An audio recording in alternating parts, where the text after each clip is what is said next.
Думанұлы. Мен 2014 жылы тамыздың 17 күні Аягөз ауданында дүниеге келдім.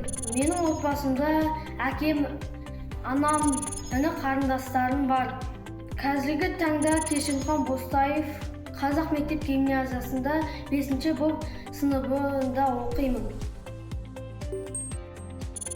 Менің ұстанымым өз келешегіңді өзің жаса, алдына мақсат қой.